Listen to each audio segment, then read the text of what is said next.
introductions first because you don't know who everyone is. So obviously you probably know us, but I'm Brooke Hammer. I'm one of the advisors in the office. I'm Shannon Vincent. I'm also an advisor, so one of us, please. My name is Christian Dowd. I'm also an advisor, assistant director of education abroad. Can we have a hand show of like how many people are here for or from Shannon or from? Whoa, okay. That's definitely the higher number. What about Brooke? Okay. Anyone here from me? Anyone here? No one? That's fine. That's okay. I'm not. Perfect. Real quick before we get started, I did let you guys there will be pizza. Everyone gets pizza. There's return and exchange students coming to the last half of our section, so they're going to eat first out there so we can make it 20 minutes. So if you know when you see the pizza coming, you will get some. Those will be later in the session. Okay, so we're going to start with prizes for knowledge. Okay, so we're starting out easy, and all you get is this cute little squishy globe. It's a stress relief, so bring it with you. Okay, number one. Okay, so what was the rule? We have a hand and an answer? What do we do first? Yeah, whoever has the hand up first, and the right first hand. So, name of our insurance provider. Minutes. Yay!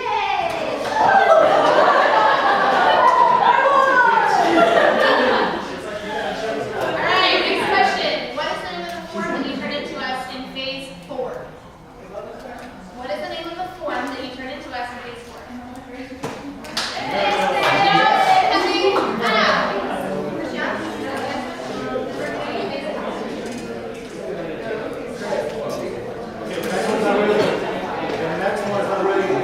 But more a level of completion. So, who of you guys even knows that he or she has completed phase 3 of our application process? First hand, who's done Everyone it? in here? Okay, this is. First hand? Last hand. I got it. Oh, she does. Check the status. I'm going to check. That's like your mind.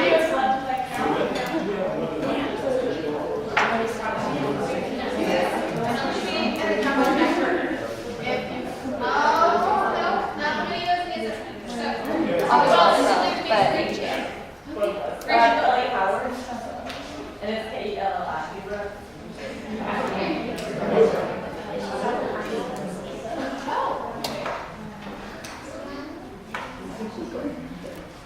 So in general, all of you guys should be now into phase 3, which is called pre-departure phase. So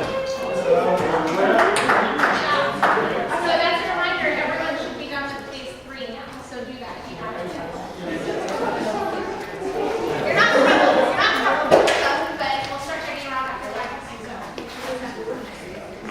Okay. Okay, so the questions are getting harder, and the prizes are getting better. So we only have like medium skin right now, but we have other sizes just not like physically here. So if you don't like it, just take it and we'll tell you where to like switch it in. Okay, what is our emergency email address? It is on the agenda. Abroad at ou.edu. Yay! Okay. Next one. Who can name the government officials and their title in the country you're going to study abroad? Government official. Whatever they are, they're different per country. Okay, the premier, China, the premier What? is Xi Jinping. Works. Yay! I don't know Sometimes they're premiers, sometimes they're prime ministers, sometimes they're presidents. You should start right now.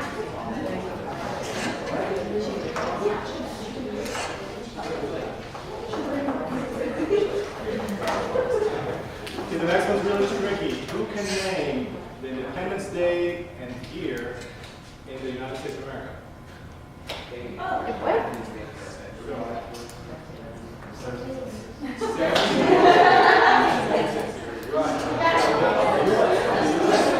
point of this question is that you should be prepared to talk to people, locals in your host country as well, be informed about the U.S. history, policy, current events, learn about the U.S. and know these kind of things, then you should definitely be on this. Okay? True story, everyone asked me when I was abroad, the first thing they asked me was do I like Lady Gaga and do I like President Obama. So they're into American culture. They asked me if I had swine flu, so I don't know what that says about my kids.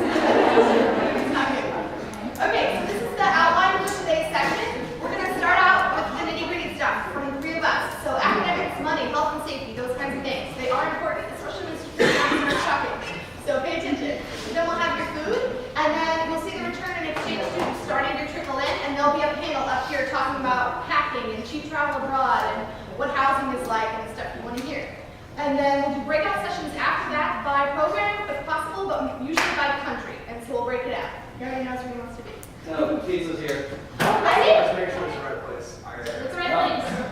yes, Oliver. So, okay. All right, so that's a reminder with the breakout sessions. That's your time to like chat with each other. So pay attention to us in this first part. Perfect. Okay, so starting out is academics. So just a few quick things. So actually I'm going to talk about something that's buried down here, enrollment verification form. This is one of the questions. It's one of the most important things you need to take away from today's session. This is the form. It looks pretty similar to the credit agreement form. I need it within 2 weeks of your classes starting. Not of your arrival, of classes starting. And this tells me what kind of enrollment and adjustments to your enrollment and all of that kind of stuff that's going on. It's really important for your financial aid. It's really important for me. It's really important. So make sure you guys sign that. You'll do the front page. My equivalent and Shannon's equivalent abroad will sign the back. You'll sign the bottom and you'll send it to us. And then if you can't find a scanner or a fax machine or something like that where you are, then you can just take a picture on your phone and send it to us by email. You just need this form. Passing and letter grades. So, is anyone here on a reciprocal exchange program? Couple? Yes? Anyone here on a direct enrollment program? Yes? Good. Okay, so here's kind of the difference. If you're going on a reciprocal exchange program, you're generally getting your transcript from a foreign institution, which means that when you come back, it's just going to say satisfactory, unsatisfactory. So all you need to do is pass, right? For those who are going on a program that's maybe through an affiliate provider, some of the CEA programs, ISA programs, things like that, those may have a U.S. institution that is actually running the program abroad and issuing the transcript. In that case, these courses are designed for American students, and those letter grades will reflect on your reading transcript. Any questions on that? Okay. Ultimately, though, keep in mind, if you're intending to do grad school, med school, something like that afterwards, they may eventually ask for the actual host university transcript. So for those of you that are like, cool, I'm just going to pass. Well, med school may want to see how much you pass by at some point. So this is an academic program. I don't even have fun, but try in general, okay? Okay. So pass those classes and preferably by a comfortable margin for your grad school. Also, passing classes abroad is not necessarily as easy as it is to do in the U.S., so keep that in mind as well. Sometimes they take attendance still, and it's not just a U.S. thing, and a lot of students are like, oh, I was traveling, I had to private class, and I failed my classes. Too bad. So keep that in mind. Very good. And just a little bit more about learning style and academic culture. So for some of the programs that you're going to be going on, you won't have as many opportunities to make a grade. Here we kind of like give you lots of hand holding and we're like, cool, you have a quiz and you have attendance and if you come see me, you get points. Not the case in a lot of parts of the world. It's like you get one paper at the end, or you get 2 papers, or one exam, 1 paper, that kind of stuff. So be prepared to really work for one objective kind of thing that's going to give you a grade in the class. The other thing is, in some of your classes, you may see that the students, and this was true for me, so I'm kind of used to taking notes like I wait for the important part. It's probably what you're doing right now, so you're like, she's talking a lot, get to the point, right? So that's how I took notes when I was in France. It's not how the French take notes. They write down every single word, like everything is important. And I found that out when I failed my final. Okay? So keep in mind that you need to watch what the other students are doing and do a little bit more to pass. Often that's the case. And sometimes they'll expect that you've read like current events, current literature about that topic as well, and that may be included on your exams. So the best kind of thing to do is have a conversation with the professors and your, kind of class leaders who's there. Talk about that for me. Here, you might also see that there's a entirely different type of access to faculty at your host university or maybe provider center. You'll see that in the European countries, for instance, it's not at all normal that you have, sort of office hours or that you can talk to a professor maybe for 5 minutes after the lecture, but you don't have certainly this kind of familiar, collegial sort of feeling that you have maybe here in the United States. Be prepared for some harder times to get information out of faculty at your host university and to not have as many services provided simply as you certainly do here for you. Yeah, exactly. The next point is host university transcripts. So what happens is when you go abroad, the partners there will send us the transcripts and we'll send them to admissions for posting. So make sure that you kind of communicated with them at some point where that needs to be sent, preferably to our office. And they should know that. I don't think anybody's really going on a writing program here. And then in terms of that, what you'll need to remember is if you haven't had your courses equated already, if you don't already know what your courses are going to come back as, which is probably the majority, you're going to have to complete equivalency request forms when you come back. And in order to do that, we need information from your classes. We need to keep the syllabi. We need to keep the papers. We need to keep the books. I mean, I don't care. Just bring it all because it's really going to help you get the grade when you get back. So that's really important. And then the last point is down here.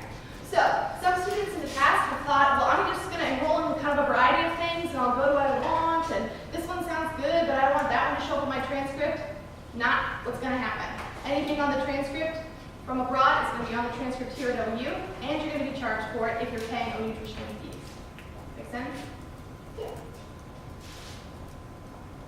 Alright, money stuff. So, raise your hands again. Who's on reciprocal exchange? Who's on direct enrollment? Who's on something else who doesn't know what you're doing? Okay. You should be there. So, reciprocal exchange means that you're paying OU tuition and fees. So, keep that in mind. The classes that you're taking abroad, those will be charged to your bursar while you're abroad. So, anything on the EBF that changes, that can affect charges. That's why we need it so early, so that you know at the start of the semester that you're getting an additional charge, and not when you get home, suddenly there's an extra charge for study abroad. So, keep that in mind. Direct enrollment, you're paying everything to the university, so keep that in mind as well. Good idea to check the bursar and financial aid to see how to put your parents on your account for while you're abroad. So a lot of times students call and they're like, I need to access my financial aid, I don't know why my loan hasn't come in yet, there's a charge on my bursar and I need to figure it out, but I'm abroad, I can't really take care of it. If you want your parents to help out with that, they have to be added to your account. They are not legally allowed access to that information. So sometimes they have a form, sometimes you just have to do it online. Check with financial aid, check with the bursar, and see what you need to do to add your parents if you want to do that. Also make sure if you're getting financial aid that you're set up with direct deposit from the financial aid distribution to your bank account. So that way you're still able to access that money while you're abroad. You don't have to worry about trying to get it in your bank here and transfer it over. Just make sure that's direct right now so you're not worrying about that while you're abroad. Banking information, tell your banks and your credit cards that you're going abroad. Tell them what countries you're going to for your study abroad and any countries you're planning to visit.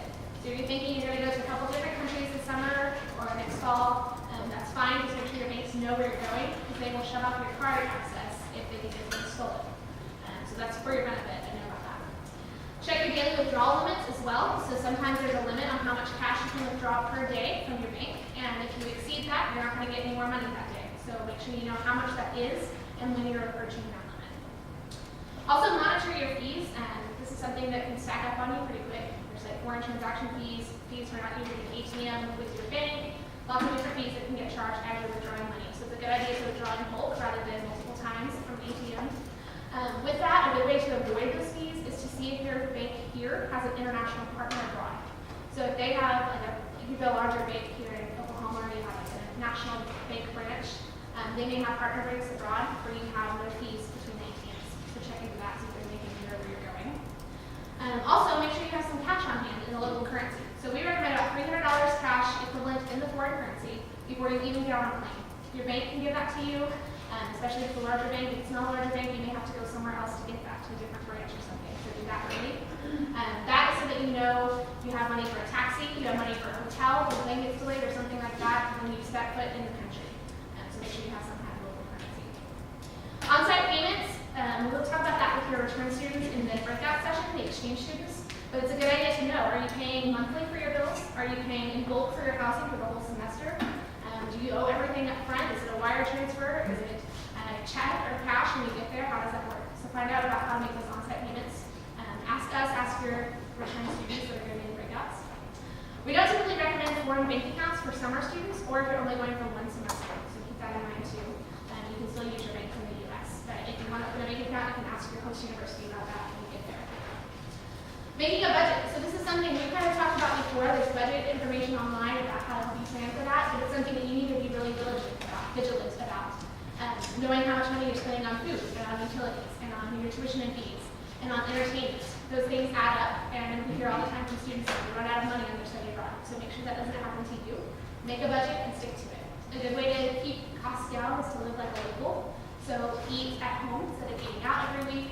Plan to maybe one excursion during the week or something, go to the movie theater one night a week. Plan for that and know how much you have to spend on all of that. You're also going to be traveling more abroad than you're abroad in the US, and those costs stack up too. So keep that in mind. All right, and then just some general tips. If you don't have a credit card but you want to get one for study abroad, we've heard that Capital One has no foreign transaction fees, so that's one you can look into. If you don't want a credit card but you want to be able to have that access to cash on a card, TravelEx.com is a website that has prepaid visas for study abroad load money and then use it. That's travelex.com if you're interested in that. And using ATMs, try to use them during the day and during the work week. So then you know that's a safety issue, and it's also for your own benefit, so that if your card gets eaten by the ATM, you're able to take care of that same day within that bank. You're not worried about it on the weekend. So use the ATMs during the day, use it in the work week. Inside is better than outside, but well-lit areas are always important. And also watch for tampering on ATMs. You can do a little research before you go about how to notice a tampered ATM. Some things is like there might be a reader so that they're scanning your card. Then a PIN number, keypad could be tampered with so that they're taking down your PIN number. Those things happen sometimes. So watch for that and know how to recognize if the ATM is not secure. And then the last thing, American Express and traveler's checks are generally not accepted abroad anymore. So if you have those two types of payments, don't use that. Get something else. Two other tips that I would add to that, keep in mind that, like, I think the majority of you are going to Europe. I know some are going to Latin America, but Europe particularly is mostly a cash economy. They don't really use credit cards as much as we do. Like, when I'm traveling there, I'm always just using cash instead. Is that kind of true for Latin America too? Yeah. So, kind of being ready for that aspect. Also, like, you know, going out to eat with my friends, it's harder to, like, divide up a check and say, I want half a queso, she wants my Diet Coke. Like, they don't really do that. So, having cash in that situation is much better than, like, oh, I'll get you next time, and then you get this weird money situation with friends. Just bring cash. It's a much easier way to do it. And the second thing, which is kind of like just a small thing that was surprising to me, if you go grocery shopping abroad, you may have to pay for your grocery bags. So if you want to like have as one of your carry-ons or something that you pack flat, like something, you know, just like to carry your groceries home in, then you'll be ready and you won't have to pay for that every time you go to the grocery store. So. I'll add to that real quick. Know what tipping is like in your foreign country too, because it's not all the same. Some places you don't tip, some places you do tip. Find out if that's like country. In general, you should probably be prepared to have a wallet or a purse or some kind of container, I guess, for coins. Especially in Europe, of course, you'll have to deal much more often with coins, with metal money than you have, of course, here. And also, it's good for having change ready and maybe you have to pay bill exactly. Also, tipping, I guess not all of you guys know, 20% not really. So you will be able to get away with much less in those places abroad. If you tip in Europe, if you round up to the next full euro, for instance, that's considered an appropriate tip for okay service. If you receive bad service, you don't get to tip at all. Actually, let yourself be returned the exact amount for return. So only if you receive good service, and then maybe up to the next full euro. Maybe if you add a whole euro, that's going to be considered very nice for a student like you, right? So no one's going to request from you or expect from you to have €5 tip yourself in any kind of business or. But they also pay their waiters, so. I'm sure that's half of your waiters. Okay, pre-departure tax. So a couple things to be thinking about. Does everyone here have their flight? Yeah? Anybody not have their flight yet? Okay, so kind of get on that, guys. You should all pretty much have your dates now. So remember we talked before about studentuniverse.com as a potential option for cheap flights. I'm not saying this is the best one, I'm endorsing it. I'm saying it's a thing, you should look at it. Okay, and keep in mind that if your parents are purchasing your flights for you, you may need that actual credit card to print off your boarding passes. So to avoid that situation, you can just like pre-print your boarding pass, or at least print off your itinerary that has that little code at the top. So this is for people who maybe aren't so used to flying. You're going to need that when you go to the airport to print out your tickets. So make sure you've got all of that on you before you go. And really easily accessible because you're pulling it out all the time. And layovers and missed flights. So for a lot of the summer programs, we do have someone who's coming to pick you up right from the airport to take you somewhere else. So a lot of students get kind of anxious if they have a missed flight or something, and we had one call our emergency number because she had a layover and it didn't work out and she missed her flight. So really in that case, I mean, you can call the emergency line, but it's much more efficient if you call the person who's supposed to be picking you up, right? Because they're the one waiting for you. Or if you call one of us, and then we can call them. Or email or something like that. That way we're communicating with the appropriate people who are meant to be picking you up. Customs. So, who knows the word for customs in the language where they are going? Spanish. Chinese. Is that the word for customs, like at an airport? Okay, so it's Not traditional. Yeah, so it might be different. What about in Spanish? None? French? Husband? Yeah, there you go. Okay, good. So if you don't know this, you need to learn this word, right? This is going to be important. This is going to be one of the first things you're doing when you're entering the country is going through customs. Usually there's going to be a line for host country nationals or EU nationals sometimes, and then you.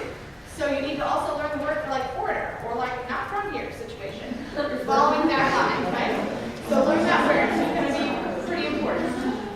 And then the next thing that kind of leads me into the survival language preparation.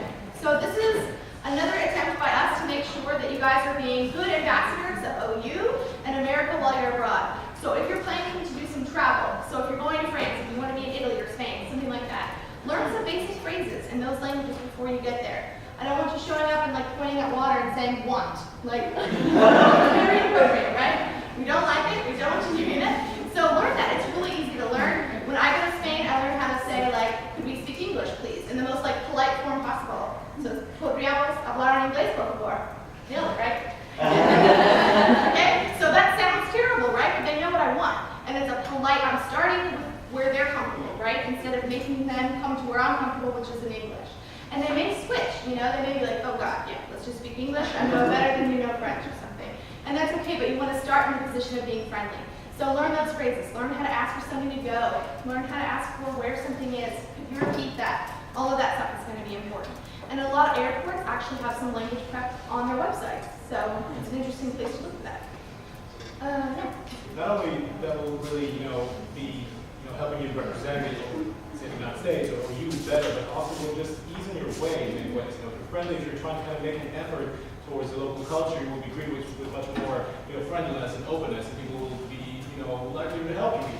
So if you show some effort, that will include some essential basic survival local language, that will always be, making your path smoother.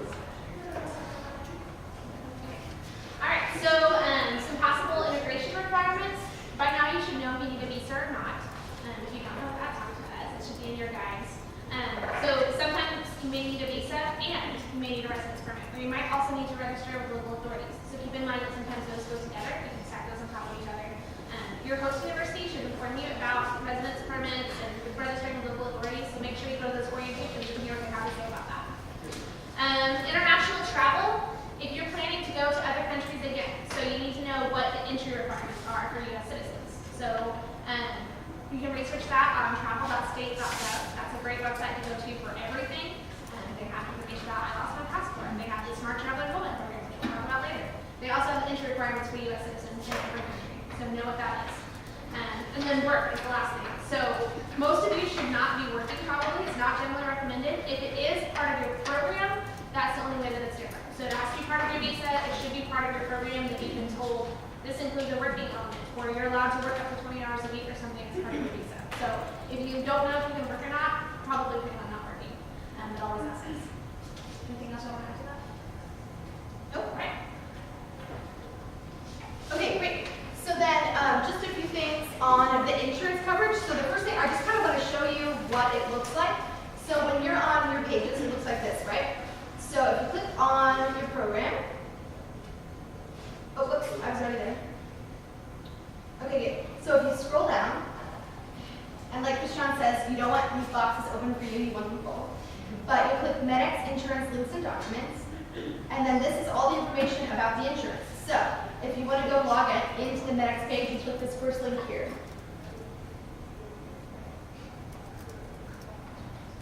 There you go.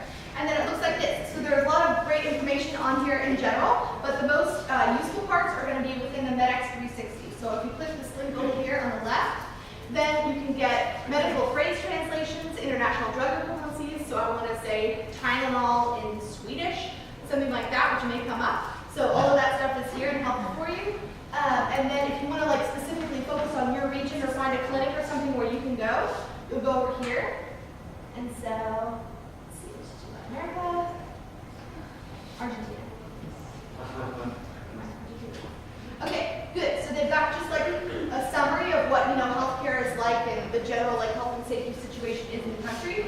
But then over here on the right, you see all the local healthcare information. So non-urgent care, medications, all of that kind of stuff is really helpful there. And you can just keep scrolling down, get some travel advice, tools and reports. All of those things are here for you. So this is a pretty valuable tool. Keep in mind though, I don't want you, like if you're actually in pain and like bleeding, don't like go trying to find the website click, right?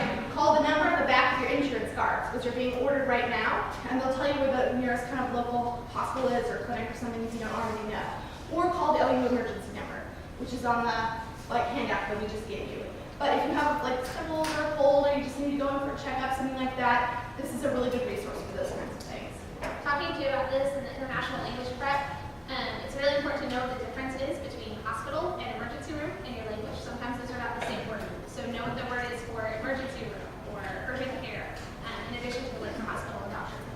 By the way, I wanted to mention that this page really is your only access portal to the Medics OU homepage.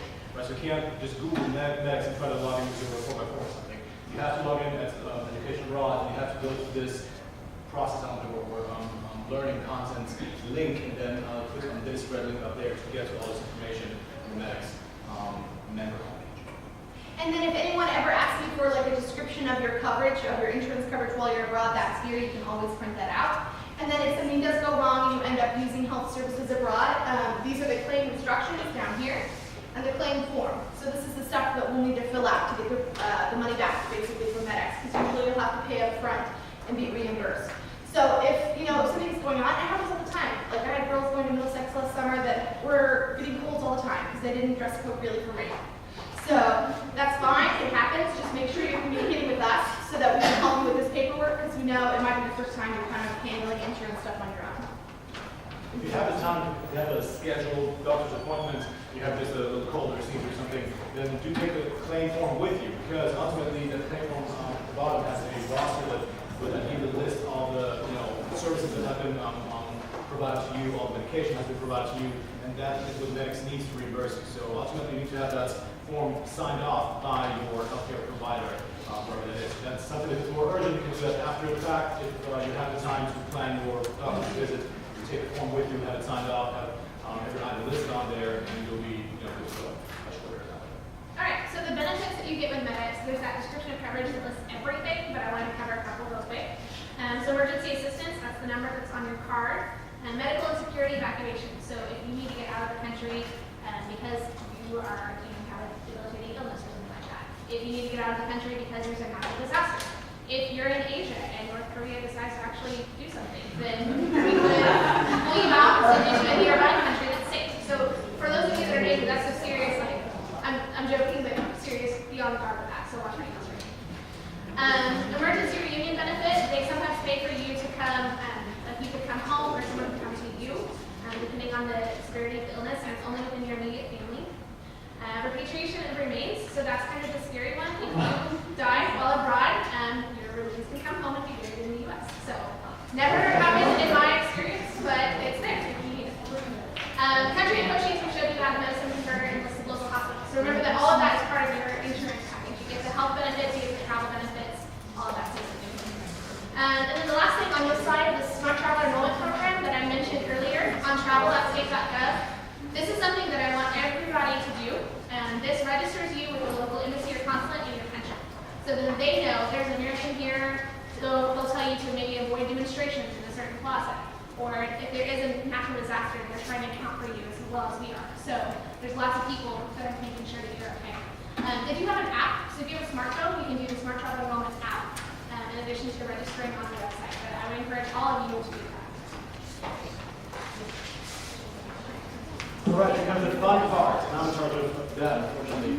But the point is, I guess that we are very proud of you all. You've applying for a program of your choice. You've been coming very far now in preparations, and you are ultimately, the generation of you in this year that will actually have an experience abroad internationally. So we're very proud of you guys. We want you to have the best possible experience wherever you go. But part of that is also staying safe and watching out for yourself, for your safety, for your health. A couple points to that topic. Part of the digital signature documents that you have signed off was also the OU Student Code of Conduct. What you just should remember is that even if you are abroad, even only for a summer, you still remain a student at OU, and you're supposed to obey by the Student Rights and Responsibilities Code, and you should also know that you can, if you violate that code, you will also be held to the same standards, and it will also face the same consequences as if you were on campus. So be sure to, show good decorum and good behavior abroad, not only because this will avoid any, issues with the judicial office or student misconduct office, but also because you will have a better time abroad because people will react better to you. So make sure to understand what you have signed there in our online application, and make sure to be, compliant with those codes and regulations.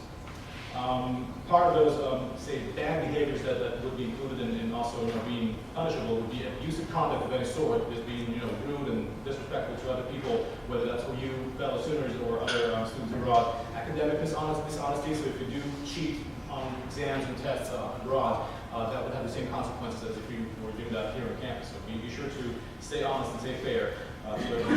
Misuse or defacement of intellectual property, damage to any property abroad at the host university that your provider can also be a big problem, of course. Sexual misconduct, certainly also an issue. We'll be going out, we'll be going to clubs or parties or places. Be sure to stay within your limits and to stay, fair and not violent in any way, of course. Any violation of local, state, or federal regulations or university regulations in your host country or host place will also be, can be locally, of course, getting into trouble, but also will be, trial here at OU as well. We are in touch with all of our partner universities and providers, so we will learn about any kind of issues that you have, good or bad, of course, on site. So don't think that just because you're abroad, you're sort of cut off and you don't need to sort of, take any considerations about what you're doing abroad. Relationships in general. Poor behavior that you display abroad will also reflect on your other, fellow students from OU, will also reflect badly on our university. And we have very, important relationships with all our partner universities. We do want them to stay intact and to improve with every generation we send across. So make sure that you understand that if you, as a person, act, unfavorably, that this will also have an impact on your other, student friends and also any future generations that wants to go abroad. So be aware, be courteous to anyone that you have interaction with abroad, and consequences of any bad behavior can be quite great, actually, maybe beyond what you see right away. So relate that a little bit to the idea of being sort of away from you and doing what you want to do, kind of the Apto Center syndrome, or what happens in Las Vegas stays in Las Vegas. It's not quite that. So what you do abroad can certainly have serious impact and serious consequences, not only for you, but also for your friends who travel with you, perhaps, if you're in a group. You will receive, all of you, some sort of on-site orientation after your arrival there, so be sure to pay attention there. Ask the questions that are interesting to you, ask the questions that you want to know more about right away, and try to get as informed as you possibly can. Even before you even go, you should read up on local regulations, customs, and customs not in the terms of customs and passport control, but actual customs as you method. So be aware to know how, what the culture of the host country is about, what's appropriate behavior, what's inappropriate perhaps, and how you should behave, how you should best blend into that local culture to get the most out of it, really, out of your experience. So we know from our partners actually that all of them like and love our students. So OU students are known for the fact that we're very focused bunch, very academically oriented, typically very focused in the coursework that is being taken abroad, and also because we're very friendly, very nice people, and very courteous and respectful to each other. So make sure to continue that tradition and to improve our reputation abroad. So it's something we're very proud about, and we also want to be proud of you guys again when you come back from your experience. You will be a guest of your host country, so think about maybe for a second, how would you like a guest that comes to the United States to behave and to display their behavior? So a guest, would be always probably looked more favorably upon if they're behaving modestly and adapting to culture and not challenging any current or local beliefs or traditions. So try also to kind of reflect that idea that guests should sort of not be opposing and challenging the locals on behalf of their convictions or beliefs or political attitudes. So be sure to show some patience and some humor and be respectful, courteous, and that's always going to bring you again. Just like speaking the local language or speaking bits and pieces of it at least, will bring you a better reception, will bring you better feedback, and will open doors and open hearts. So be sure to be considerate of that as well. Number one here on this list is alcohol, drugs, and any kind of substance abuse. Now, how many of you guys, for instance, are currently at legal drinking age, 21 in the United States? That's a little bit. So the majority, however, of you guys, as far as I see, are not there yet. You, however, might be at legal drinking age in your host country. How many know that they will be able to get a beer or a drink? Well, all right, that's a good number. So, because of that fact, it doesn't mean that you should, go crazy with your newfound liberty now. Be, again, aware of your local drinking culture. Many countries have distinct drinking cultures, which you might not be very familiar with. So be sure to not, do it excessively. Have a beer, have a glass of wine if you want to or need to. It can be a very social instrument, actually, but be also aware of the fact that in many cultures it's very, considered very rude and inappropriate, actually, to be publicly intoxicated, for instance, or to be, behaving in ways that, sometimes people do when they're drunk. So not only it's a cultural thing, it's also a display of maybe respect for your whole culture. You can also bring you in serious danger, and also is a violation of the code of conduct by the way of use. So be aware of the fact that if you drink, you are more prone to make bad decisions and to get yourself and your group, maybe your friends, get everyone in trouble. So definitely pay attention to can you drink? Are you at all allowed legally to drink in your host country? What types of alcohol perhaps are accessible to you and which ones are not? There's just one beer or hard liquor as well. And it's also a public safety issue on my list. Great.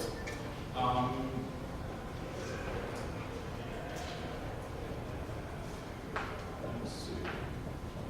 Also, talking about substances or illegal drugs in other countries. You all probably have seen a couple of movies that refer to U.S. students abroad carrying drugs through customs or using drugs of any sort. You all know that this can bring you in very, very serious danger and trouble. Foreign countries typically have very little sympathy or very little, collaboration or helpfulness when it comes to students abusing their local laws in terms of substance abuse. So be definitely very cautious when it comes to experimenting with drugs. I don't want to go to that, but be sure to know that we or you or the U.S. government or the local embassy or consulate cannot really help you if you get yourself in that kind of trouble. So just stay away, stay clear from any kind of drugs. It can only bring you, a difficult situation. Again, not only for you, but also for the people who are with you. If you're, caught with a backpack full of, drugs, just imagine how that would look on, or how that would impact you or your friends traveling with. So definitely a really serious situation that you should be trying to avoid at any cost. Also, foreign governments are known to be maybe holding U.S. students or U.S. citizens to a higher standard than their own local citizens. So be aware that you will, be looked upon with even, more focus or with harder standards. And most of us have also heard about Amanda Knox, I guess. So is anyone Knox? We'll go into the whole story. You have not really. You should Google this. For those who have seen or watched the movie, there's a movie actually too, but also, of course, the actual criminal case. This was more or less a result of alcohol use and mixed drugs and alcohol, I guess. So what happened there was terrible, and no one wants this ever to happen again in a kind of context like that for U.S. students abroad. So again, just as an example of what not to do and how you can get yourself into unnecessary trouble of big dimensions. Talking about going out, being social, going to clubs, going to bars, partying with the local culture. Would you perhaps, go with a group of friends, get some drinks, you leave them on the table, go to the dance floor, and you really shake it off, and come back to your table. There's a couple of guys hanging out there close by watching you guys. You go to your drink, and rather than drink with dead. Is that a good idea probably to do? When you don't have look at your drink like in 10 minutes, and you return to your table, it's still there, it's still bubbly? No way. So all of us know certainly that break drugs or other pills that can be tossed with drinks are a very, very real situation that can be found anywhere in the world, unfortunately. So that's certainly something we should be very, very careful when you're out and about to be careful of your drink. Ideally, you want to get your drink only from the bartender you see being topped off and drink it then. Don't accept any drinks from any strangers if you haven't seen how this drink has been mixed before. Be sure to be very careful about that because it's a very real threat, and not only to women, by the way, also to men. So there have been many cases reported where men have been drugged, just in the same way it's more, common maybe to see women as victim of those kind of attacks. But women who drug men and then rob them, that's not nothing unusual in many places of the world. So both genders certainly be very careful when it comes to drinks and other kind of perks in any kind of social club situations.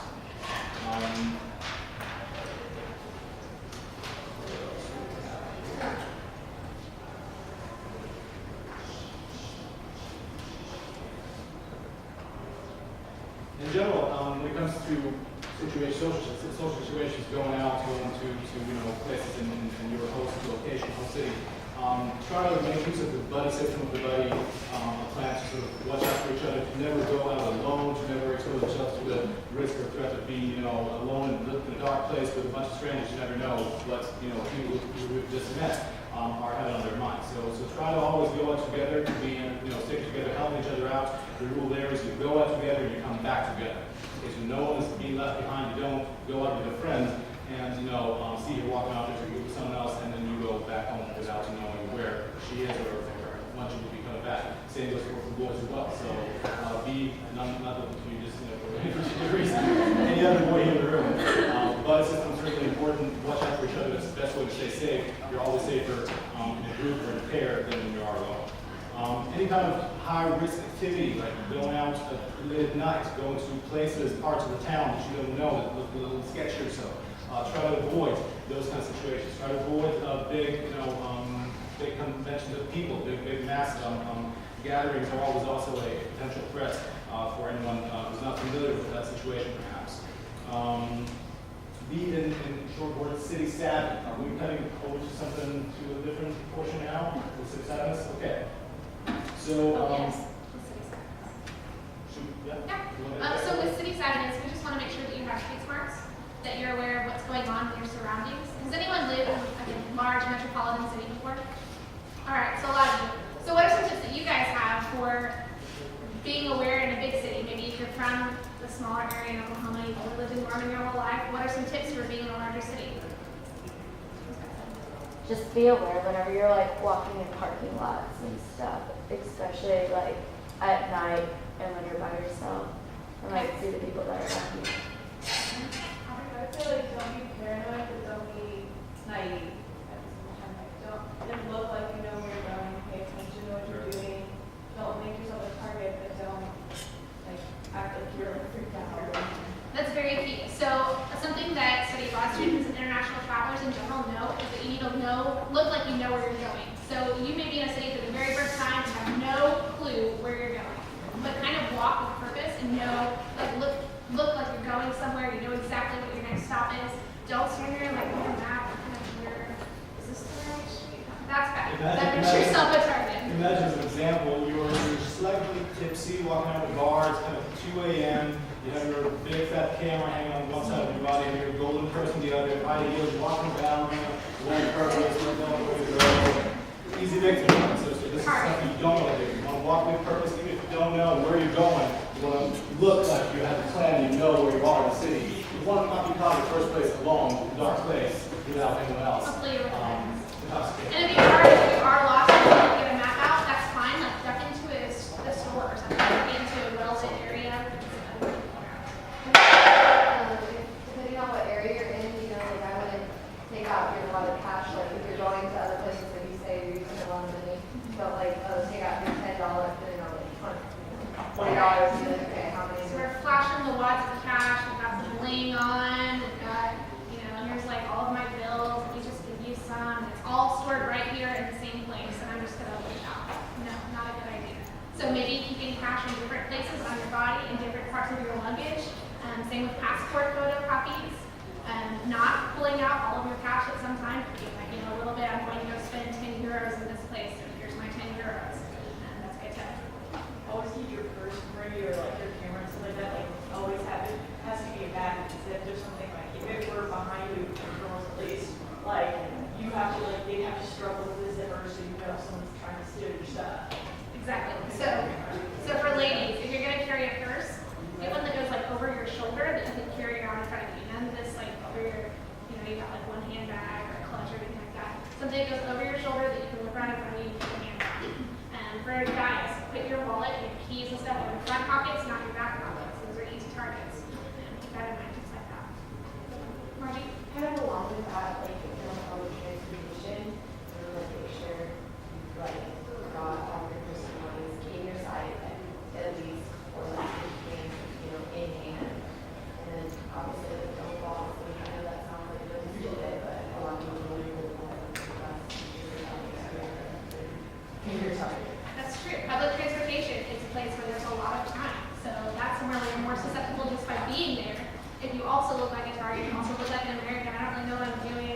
then that makes you more of a target. So maybe keeping one hand on your pocket and one hand on the rail or something like that. And When I lived in lesser places, I would just put myself under lockdown, and what I do is if I ever had to take a large sum of money with me somewhere, then I would just wear a money belt and that went on under my shirt. And if I ever had to spend that chunk of money somewhere, then I would go to the bathroom and get a stall and take it out. And furthermore, I would advise against anyone taking any forms of U.S. identification aside from their passport outside of the country with them. Most countries you won't even, you don't need your OU ID card, you don't need your driver's license. You can't actually rent cars with a driver's license, but you should know you rent cars in the first place. Definitely, no, so you don't know. don't take your social security card. It is a good idea sometimes to bring your OU student ID card because you can get discounts because you can prove that you're a student. So that's kind of up to you. Also with the driver's license, sometimes that serves as identification other than the passport. But you should not be carrying your actual passport with you to a bar. You can bring a copy of the photo ID page. You can bring your driver's license instead to show your identification. Don't bring your actual passport. Do not even bring your social security card with you. It's not necessary. Good point. Anyone else? Instead of maybe your OU ID card, what you can do is apply for a ISIC card, which you can get, and that's what I'm saying, myisic.org, I think it is now. So that's a international organization that guarantees that you're a student in the U.S. You basically prove that to that agency, and they issue a green card that costs about $20, I think, and it's international recognized. You can get a lot of discounts, a lot of benefits for having a card in public transportation or movie theaters or museums. It's certainly maybe a better choice than to use your ID card, which costs $20 now. 15 points. So definitely Make them another work. option. Take both.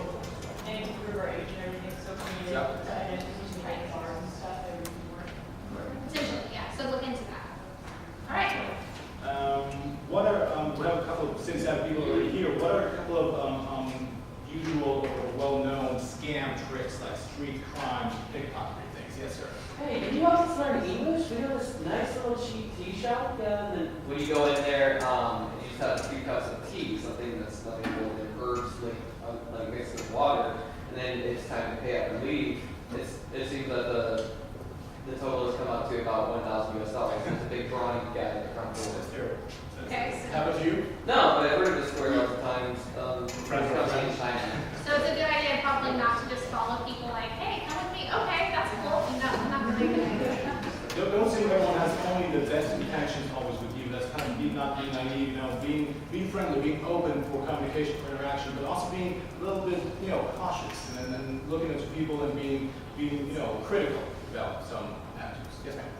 Especially in towns that I assume other countries as well, there's like the ring scam, and it's not necessarily a ring, it can be any little item that could be small in value, but some guy will come to you and be like, oh, you dropped this gold ring, and it plays upon human nature of greed, and they want a reward of like 10 or 20 or however many euros they think it's worth, and it's really just brass ring or something that's of no value, but they're playing on people's greed of wanting to buy them.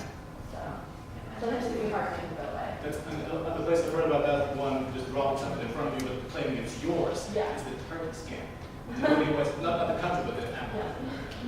One more? I know it's like, some places, they like, just have American money and their own money, like, you don't know the conversion rate, they'll like, charge you like 50, like $20 for a bracelet.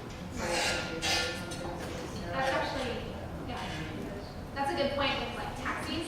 So sometimes a taxi will like, oh, I'll take you to this destination for this rate. You always want to run the meter. You always want to watch the meter and make sure that you're keeping an eye on that. Also know the difference between official and unofficial taxis in your country. That's something else to be aware of. Yes. Sorry, this is another one I heard from a friend of mine.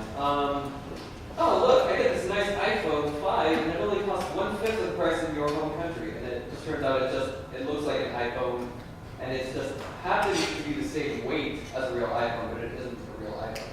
That's a good point too. And sometimes like girls, if you're going to Europe and you want to get a Louis Vuitton and it's super cheap, if that is a knockoff, that is illegal for you to import to the U.S. Not So that only illegal, they charge up to 2,000 euros if you're caught. Police catches you with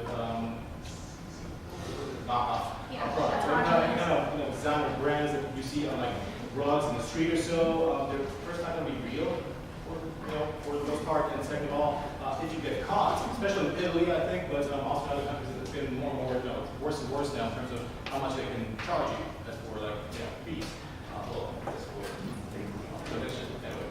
Don't buy fraudulent stuff. It can be really, costing you a much, higher price than you think you will save by buying something. So that's like first.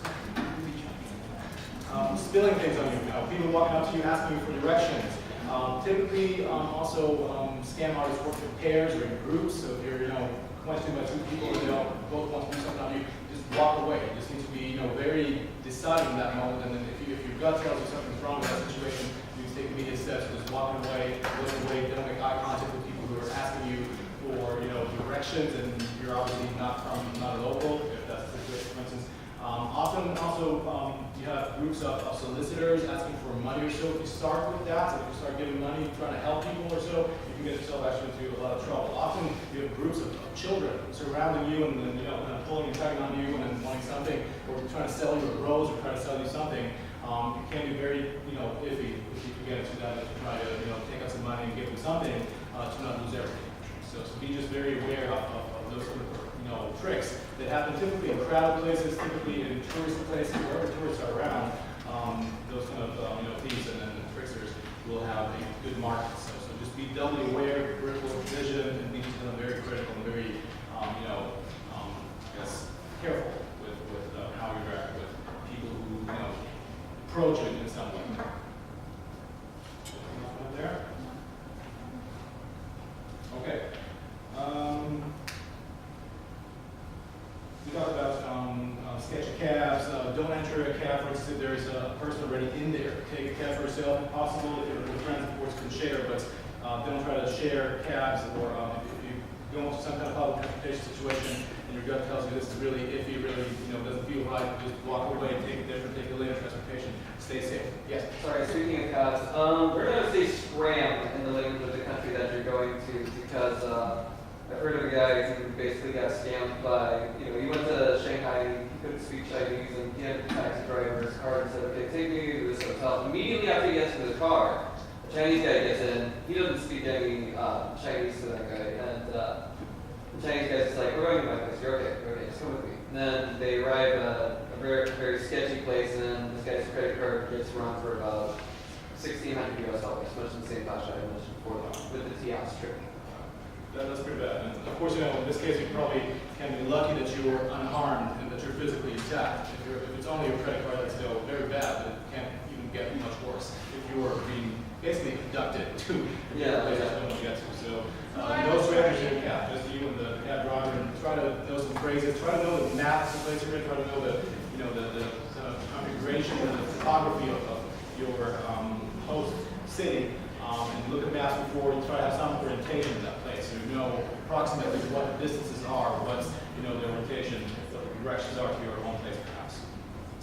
Don't talk about your travel details or any kind of really personal details with strangers before you know that you can, somewhat trust them. Be just a little bit distrustful. Don't share, especially where you're going to be going, where you're staying, what your last name, first name, what your bank account number is. Those kind of things. Just don't share with other people before you get to know them. Another thing that's very common on campus as we walk around is you see a lot of people with earbuds in there listening to their favorite tune. That's great, of course, but you also are immune to anything that's happening around you. You don't see anything else anymore, and then you're not, observant. So, very bad idea. But to be in a new place that you can't navigate easily, and to not be also very, tuned into the sounds of the city. So try to, just don't put your earbuds in. True story to underline the severity of this point. A student in Costa Rica was on a Holy Broad program. Got hit by a train because she was on her bike listening to earbuds, not paying attention. She had to lose limbs. It was not a good situation. Another student in another country ran into a moving train because he was not paying attention with his earbuds. So seriously, just don't do it while you're abroad. You're not paying attention to what's going on. You look like a target because you're distracted. You're not paying attention. So just leave them at home. Certainly you're more attentive, probably hear people approach you better, especially at night, especially if you're walking home, it's later at night or so. You need to have all senses open, full appreciate the vision and also hearing.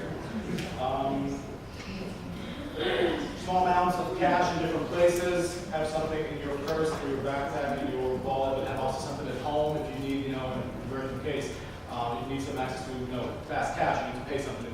making some kind of payments, don't rely just on the fact that you have an ATM card, you can withdraw money anytime. The ATM might be broken, you might not have access, or you might not be the right place, there might not be an ATM. So have several different stashes, basically, of women, because you know, I do that best, like stashing your money. My mom did that a lot. Put it in your boots, put Everywhere. it in your Yeah. purse, put it in some case. There's amounts of cash in other places. If you get into an emergency of any sort, statistically it is shown that you are more likely to get out of any harmful situation if you just get in, give your values away right away. Don't fight. Don't think that it's worth to not lose your camera or your money or your cash or your credit cards if you're fighting that situation. If you get into some kind of harm's way and then maybe an armed robbery or something, give your valuables away right away and try to just defend yourself, your life, your physical intactness, but don't fight for your stuff. Stuff is never worth dying for, I guess. For other emergency help, you can of course consider is try to stay connected. Communication redundancy, to have a couple of different options to get in touch or keep in touch with people would be always good ways to get help. Try to be informed about how to get a local cell phone or a cell phone that works in your host country, host city. You have three options really. You can take your own phone, it works at the local telecommunication standard. That would be the GSM standard that we don't run here for every provider here in the United States. So be aware of what that's, what kind of phone you need. Ideally, I think an iPhone works. Both it has to be a GSM compatible phone in many other countries in the U.S. The U.S. and Japan and a couple of South Asian countries run the same other standard that the U.S. runs compared to the GSM standard. But you can take your own phone. If you have an international calling plan, it might cost just about $5 to $10 more than your standard plan, and you can use your phone in the host country. That would be one option.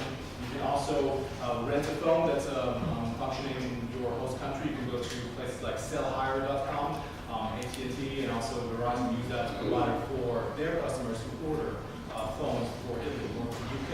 So you have a ready-made, prepared phone that you can use right away after you're boarding your plane that's usable in the country of your residency. So sellhire.com, again, no advertising here, but that's the most popular place and the best organized place for renting international phones. And the last option you have, although for you guys who are staying a little shorter, probably short destinations, to get a local pay-as-you-go phone. So no contract phones, most people will not be able to close a contract for just a couple of weeks, but if you pay about 50 euros in Europe, you'll get a phone, a charger.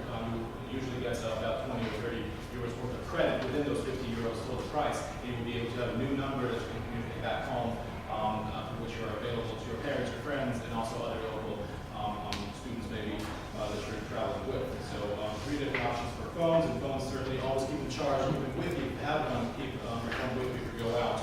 And also talk about that when you go out, you tell people where you go. If you end up going somewhere alone, it's during the daytime or so, have other people know where you're at and when you're supposed to be back. If you're not back, within several hours of your scheduled time, people will get suspicious and they may call police or take some measure, call us perhaps, to find you and to get a hold of something. So definitely make sure that your whereabouts are known to the rest of your groups before you leave the place. Also, in case of emergency, as we said before, don't try to follow any kind of formalities or rules or regulations. Get help first. Of course, if you're in a medical situation, get to the nearest hospital, get your well-being, your health taken care of, and then everything else. We will definitely help you out with any kind of paperwork or insurance or other purposes, calling our lines. So whatever you can do to stay safe in your host country, you need to do as soon as possible.